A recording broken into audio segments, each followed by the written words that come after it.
우리 성가대 너무 잘하시는데 우리 박수 한번 하실까요? 감사합니다. 그래서 제가 새해 올해 기도 제목에도 적었고 작년 재작년부터 하나님 2부 예배에도 성가대가 설 수 있게 해주세요. 이렇게 기도 제목을 가지고 기도하고 있습니다. 미국의 소설가 윌리엄 마틴이라고 하는 분이 하버드 뜰이라고 하는 책을 썼습니다. 17세기에 유복한 어느 청교도 신앙인의 이야기입니다. 좌안이라고 하는 사람은 거기에 주인공입니다. 창 밖으로 눈을 들면 온통 그 소유로 가득 차 있는 모습이 보였습니다. 드넓은 채소밭, 거기에 풍성하게 쌓여 있는 야채들, 그 너머로 커다란 포구에 배들이 시야로 들어왔습니다. 부인이 유산으로 받은 배가 큰 배가 6척, 그리고 자신이 잘 노력하고 사업하여 사들인 배가 또 6척. 그런데 그의 인생은 가장 큰 빈곤에 봉착해 있었습니다. 그 내용을 제가 잠깐 읽어드리면, 그러나 하나님의 복 중 가장 풍성한 복이 좌안 웨지에게는 주어지지 않았다. 집안 가득 퍼지는 행복한 소음이 없었던 것이다. 그의 아침녘의 소리는 늘 똑같았다. 수풀을 휘젓는 여자 노예의 콧노래 소리, 계양 노동자의 빗자루 소리, 부인의 얌전한 기침 소리였다. 아이들의 말다툼 소리, 그 다툼을 말리려고 언성을 높이는 엄마의 소리는 들을 수 없었다. 그것을 얻을 수만 있다면 그는 다른 것은 다 버릴 수도 있을 것 같았다. 이 마지막 문장이 가슴속을 파고 들어옵니다. 그것을 얻을 수만 있다면 그는 다른 것은 다 버릴 수도 있을 것 같았다. 자녀 양육은 힘들고 매우 까다로운 일입니다.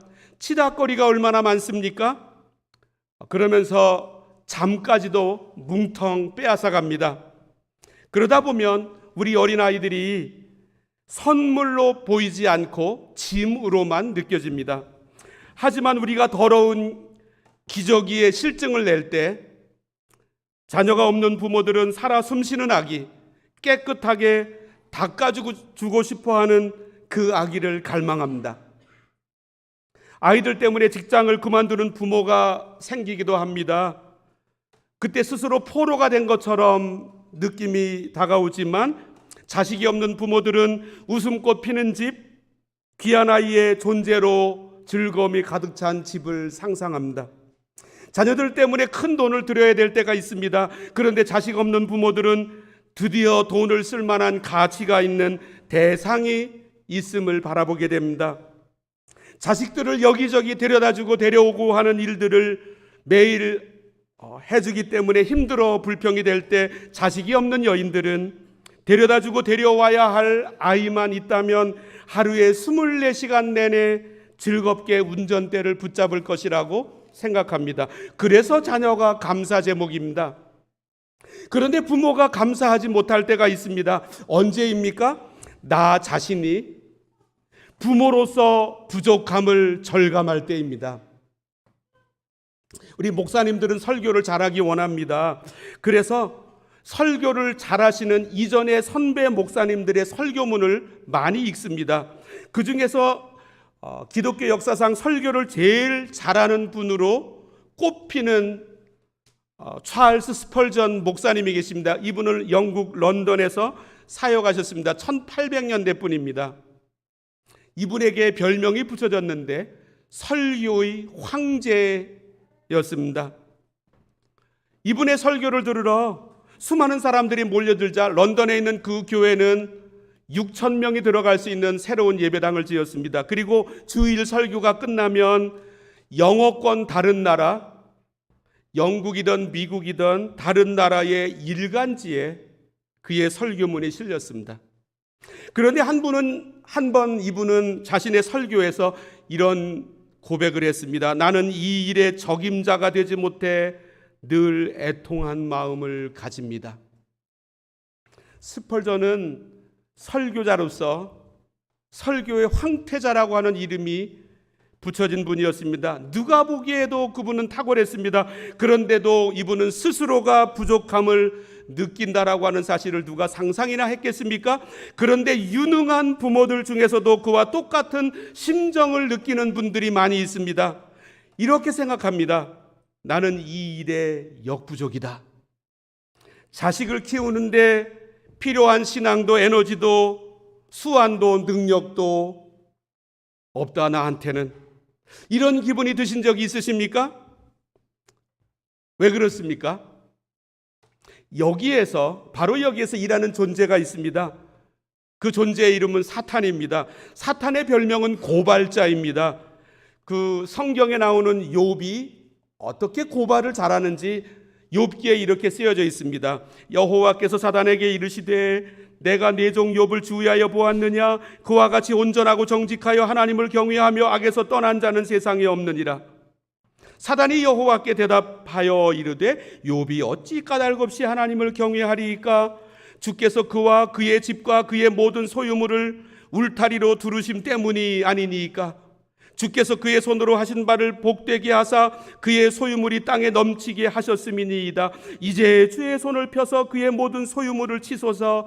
그리하시면 틀림없이 주를 향하여 욕하지 않겠나이까? 그리고 나서 하나님이 여호와께서 사단에게 이르시되 네가 내 종 욥을 주의하여 보았느냐? 그와 같이 온전하고 정직하여 하나님을 경외하며 악에서 떠난 자가 세상에 없느니라. 그 모든 것을 다 가져갔어도 욥이 흔들리지 않았습니다. 네가 나를 충동하여 까닭없이 그를 치게 하였어도 그가 여전히 자기의 온전함을 굳게 지켰느니라.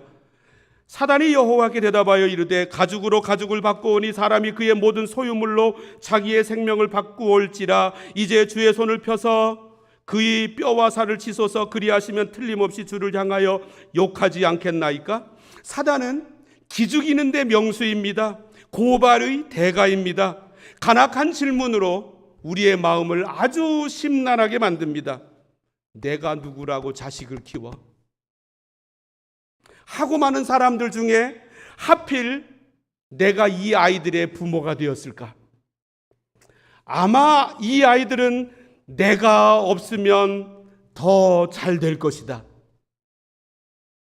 더군다나 우리가 사는 이 사회는 매우 급변합니다.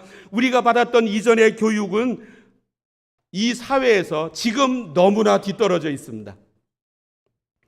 우리 부모님들이 물질 문명을 못 따라갑니다. 거기에다 물건을 구입할 때 물가가 얼마나 올랐습니까? 살인적인 물가라고 이름을 붙였습니다. 이민법도 변화합니다. 사회적 불안정도 가득합니다. 이런 상황 가운데 자녀 양육은 매우 두려운 일 중에 하나입니다. 그렇다면 하나님은 어떻게 생각하십니까? 첫 번째로 하나님께서 나에게 자녀 양육을 맡기셨습니다. 우리 교회에 옛날에 우리 교회 29년이 넘었으니까요. 초기에 이런 분이 계셨습니다. 어느 날 저를 만나시더니 목사님은 옆 교회 어떤 목사님처럼 왜 하지 못하십니까? 제가 그때 30대였습니다. 저는 아무 대답도 하지 못했습니다. 그런데 우리 모두는 자녀 교육에 대해서도 자신에 대하여 매우 실망합니다. 저 부모가 가지고 있는 좋은 모습이, 저 부모는 매우 덕스러운 성품 형성이 되어 있는데 그 부모의 능력이 나에게는 없어 보이기 때문입니다. 그러나 하나님께서 나를 지으셨습니다. 뿐만 아니라 나의 자녀들도 창조하셨습니다. 그리고 그 아이들을 바로 내 손아래 두기로 결정하셨습니다. 자녀들이 그저 졸속으로 어쩌다 우리 집으로 온 것일까요? 천만의 말씀입니다. 하나님께서 오래전에 이 일을 계획하셨습니다. 그리고 나에게 그 아이들을 보내셨습니다. 나에게 맡기셨습니다. 나의 보호 아래 그 아이들을 두기로 하나님께서 결정하셨습니다. 오늘 읽었던 성경 첫 번째 성경 이사야 43장 1절 말씀을 읽어보겠습니다. 야곱아, 너를 창조하신 여호와께서 지금 말씀하시느니라. 이스라엘아, 너를 지으신 이가 말씀하시느니라. 너는 두려워하지 말라. 내가 너를 구속하였고 내가 너를 지명하여 불렀나니, 이 일에 내가 너를 지명하여 불렀나니라고 말씀합니다. 지금 나의 이 모습은 옆집에 있는 부모와 비교하여 어떤 모습이든 상관없이 하나님이 만드셨습니다. 그러므로 하나님께서 그 아이를 맡기신 이 자리에 내가 적임자라고 말해야 합니다. 저에게도 이 오늘 말씀 때문에 체험이 있었습니다. 주일이면 제가 여기에 와서 1부, 2부, 3부 예배를 인도하는데 3부 예배 시간에 일찍 한 5분 정도 일찍 와서 기도하고 이렇게 앞을 바라보는데 우리 예배 첫면을 기억하시지 않습니까? 화면 첫면에 맨 아래를 보니까 저거 내 이름이잖아. 내 이름이 왜 거기에 쓰여져 있지? 이런 질문이 들더니 갑자기 이 이사야 43장 1절 말씀이 제게 떠올라서 암송이 되었습니다. 야곱아, 너를 창조하신 여호와께서 지금 말씀하시느니라. 이스라엘아, 너를 지으신 이가 말씀하시느니라. 너는 두려워하지 말라. 내가 너를 구속하였고 내가 너를 지명하여 불렀나니 너는 내 것이라. 이 말씀이 머릿속에서 확 스쳐가면서 눈물이 막 쏟아졌습니다. 제 마음에 불이 붙었습니다. 하나님께서 우리 자녀들을 내 손 아래 맡기셨습니다. 나만이 적임자입니다. 하나님이 지으셨기 때문입니다. 그러면 왜 이러한 모습으로 지으셨습니까? 아직도 부족한 것이 많이 있지 않습니까? 두 번째로 하나님께서 내 짐을 대신 지십니다.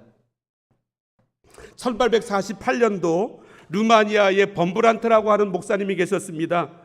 이 공산주의하고 기독교는 상극입니다.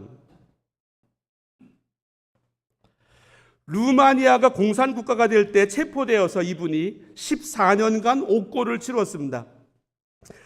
고통스러울 때마다 예수님의 십자가를 묵상했고 사도 바울이 오간에서 고통받은 것을 생각하면서 인내했습니다. 마지막 3년은 햇빛이 들어오지 않은 독방에서 말할 수 없는 고초를 겪었습니다. 그런데 시간이 있었기 때문에 성경책을 아주 여러 번 읽었습니다. 어느 날 성경을 읽는데 두려워하지 말라라고 하는 말씀이 눈에 띄었습니다.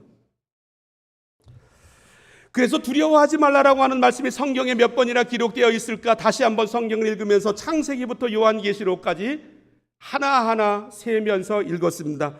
365번이나 나오는 거였습니다.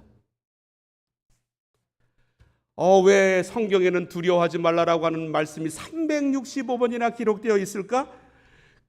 그러면서 생각이 떠오르기를 매일 두려워하지 말라라고 하는 하나님의 음성이구나. 매일. 이분은 여기에서 놀라운 용기를 얻었습니다. 그 후 석방이 되었습니다. 주변 사람들이 자유로운 서방 세계로 망명하라고 권유를 했습니다. 그런데 루마니아를 떠나지 않기로 이분은 결심했습니다. 두려워하지 말라라고 하는 이 하나님의 놀라운 약속이 있었기 때문에 그래서 루마니아에 남아서 복음을 전하게 되었고 그는 승리하는 신앙생활 사역을 하게 되었습니다. 오늘 본문에서 이 두 번의 말씀을 하십니다. 다시 한번 1절과 4절을 5절을 읽어보겠습니다. 먼저 1절입니다. 야곱아, 너를 창조하신 여호와께서 지금 말씀하시느니라. 이스라엘아, 너를 지으신 이가 말씀하시느니라. 너는 두려워하지 말라. 그런데 1절에서 5절도 한번 읽어보겠습니다. 두려워하지 말라. 내가 너와 함께하여. 그런데 1절에서 하나님께서 사용하시는 그 두려워하지 말라라고 하는 단어에서 이어서 사용하시는 단어가 있는데 한번 거기로 돌아가 주시면 두려워하지 말라. 내가 너를 구속하였고 내가 너를 지명하여 불러나니 너는 내 것이다. 구속이라고 하는 말은 영어로 to redeem이라고 하는 말로 상업적인 용어입니다. 원래는 노예시장에 가서 내가 돈 주고 노예를 샀다라고 하는 그때에 쓰이는 말입니다. 구약 시대에는 이스라엘 사람들이 애굽에서 노예 생활할 때 어린 양의 피값을 지불하고 우리 하나님께서 그들을 자유롭게 풀어주셨습니다. 이때도 구속이라고 하는 말을 사용하고 신약 성경 시대에서도 예수님께서 십자가에서 그 피를 흘리시고 생명을 지불하시고 우리를 죄의 노예, 세상의 노예로부터 해방시키신 것을 의미하게 되었습니다. 노예시장에서 값을 주고 이제 전 주인에게 사면 그 노예는 새로운 주인의 손아래에 놓여지게 됩니다. 여기에서 그냥 죄 용서하셨다라고 끝나지 않고 구속이라고 하는 말씀을 하시는 이유는 죄를 용서하시는 놀라운 선물을 주셨을 뿐만 아니라 우리의 주인이 되신다는 뜻도 들어 있습니다. 하나님께서 우리들에게 이렇게 말씀하십니다. 이전에 했던 일들을 오늘 다시 할 것이다. 나는 너를 구속하였다. 그리고 또다시 구속할 것이다. 나는 너를 압제자의 손에서 구속하였다. 중상하는 혀에서 건져내었고 빈곤의 짐에서 너를 업었고 질병의 고통에서 너를 붙들었다. 그리고 지금도 똑같이 하고 있다. 그런데 어찌하여 두려워하는가? 내가 너를 이미 구속하였고 또 구속하고 있거늘 내가 무서워해야 할 까닭은 무엇인가? 노년을 지나 죽음에 이르기까지 내가 너의 영원한 구속자가 될 것이다. 예수님께서 한 번은 갈릴리 호수의 배를 타고 가셨습니다. 내년 11월에 성지순례를 가는데 이 갈릴리 호수의 동서는 14km, 남북은 21km입니다. 거기에 가서 꼭 베드로 물고기도 한번 드셔보셔야 됩니다. 그리고 예수님 그리고 제자들과 배 타고 가셨을 때 그 풍랑 속에서 어떠했는지 한번 체험해 봐야 합니다. 그 바로 북쪽 지역에 호수 북쪽에 높은 산이 있는데 헐몬산입니다. 거기에서 갑자기 바람이 불어오면 돌풍으로 변하여서 큰 파도가 일어납니다. 그런데 예수님은 그 파도가 일어나는 배 안에서 잠을 주무셨습니다. 예수님은 제자들을 위하여 자기의 목숨을 내어놓을 정도로 아끼셨습니다. 그런데 신비롭게도 그 순간에는 제자들을 모르는 듯, 제자들을 전혀 관심 없는 듯 내버려 두시는 것 같았습니다. 어떻게 이렇게 할 수 있으셨습니까? 우리 하나님께서 일하신다라고 하는 이 놀라운 사실을 믿었기 때문입니다. 우리 하나님은 오늘 우리들도 이렇게 믿기를 바라십니다. 우리는 하나님이 보내주신 자녀를 받은 다음에 이 아들, 딸들 때문에 안달복달할 때가 얼마나 많습니까? 우리 예수님께서 제자들을 하늘 아버지의 손에 전폭적으로 맡기시고 평안을 누리신 것처럼 우리도 맡겨야 합니다. 아프리카에 가보면 선교사님들이 사는 그 집에 렌트해서 보통 사용하는데 경비원들을 고용합니다. 한 달에 우리 돈으로 한 200불, 150불 정도 주면 건장한 사람이 밤새도록 지켜줍니다. 그렇지 않고는 사실 쉽지 않기 때문입니다. 그런데 경비원을 고용하여 우리의 집을 지키게 해놓고는 도둑이 들까봐 나도 두려워하여 내가 밤새도록 지킨다고 한다면 이 얼마나 어리석은 일이겠습니까? 경비원의 경비를 믿을 수 없다면 우리가 왜 경비원을 둘 까닭이 무엇이겠습니까? 우리 시편 55편은 이렇게 말씀합니다. 내 짐을 여호와께 맡기라. 그가 너를 붙드시고 의인의 요동함을 영영히 허락하지 아니하시리로다. 내 짐을 여호와께 맡기라. 하나님 앞에 맡겼습니다. 예배 시간에. 그리고 집에 갈 때 도로 찾아서 가십니다. 우리 자녀를 하나님 손에 맡겼습니다. 그리고 또 다른 상황에 오면은 그 짐을 내가 틀켜지고 다시 갑니다. 우리 예수님은 배 위에서 그 제자들의 생명을 하나님께 부탁드렸기 때문에 자유함을 누릴 수가 있으셨습니다. 우리는 자녀에 대한 염려의 짐을 하나님 앞에 맡기기를 너무나 힘들어합니다. 하나님께서 우리를 돌보시겠다고 약속하신 일치고 뒤틀려진 일은 하나도 없습니다. 우리 부모님들은 자녀를 하나님 손에 맡긴다고 말하지만 늘 나의 무력함 때문에 괴로워합니다. 이것은 하나님을 욕되게 하는 것입니다. 왜 그분이 안 계신 것처럼 우리가 염려한단 말입니까? 한번 생각해 보십시오. 여기 구속이라고 하는 말이 나오는데 이 말씀은 주인이 바뀌었다는 뜻입니다. 우리의 자녀에게 누가 더 마음을 쏟습니까?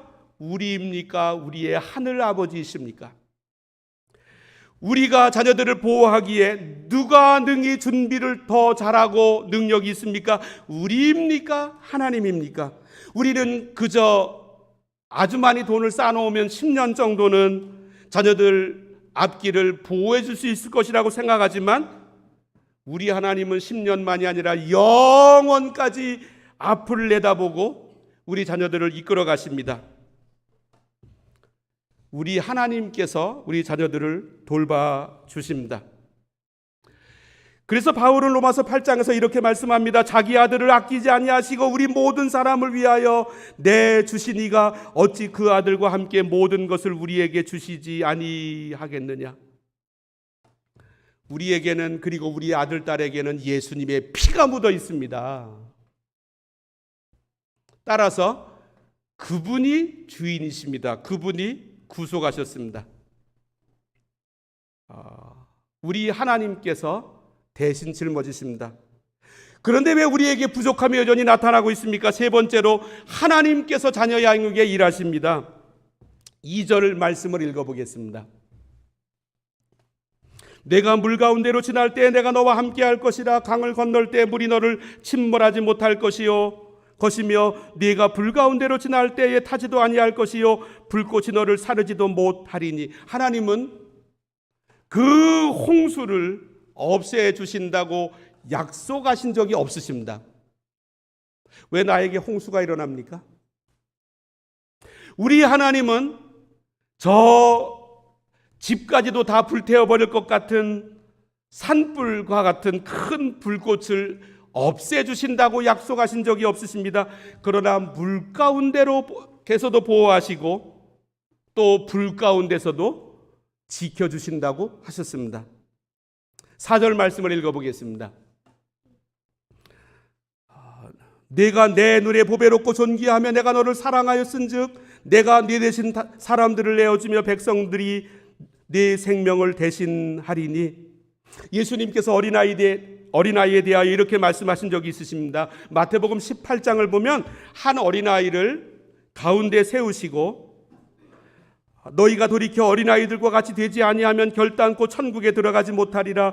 그러므로 누구든지 이 어린아이와 같이 자기를 낮추는 사람이 천국에서 큰 자니라. 또 누구든지 내 이름으로 이런 어린아이 하나를 영접하면 곧 나를 영접함이니. 이 이야기를 쭉 하시고 결론을 이렇게 맺으십니다. 삼가 이 작은 자 중에 하나도 없인 여기지 말라. 너희에게 말하노니 그들의 천사들이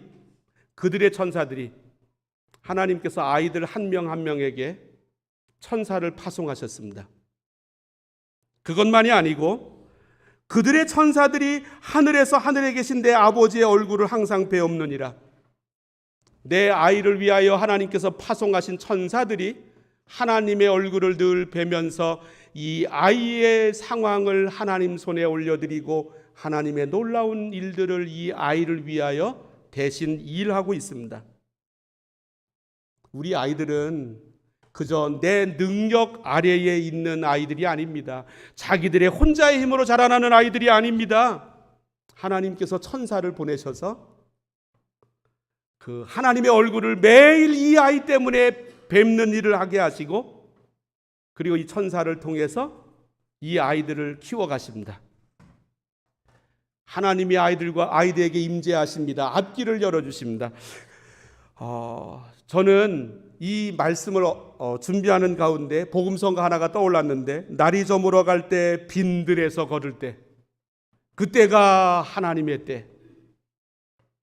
내 힘으로 안 될 때 빈손으로 걸을 때 내가 고백해 여호와 이래. 주가 일하시네, 주가 일하시네. 주께 아끼지 않는 자에게 주가 일하시네, 주가 일하시네. 신뢰하며 걷는 자에게. 기도하십니다. 하나님 아버지,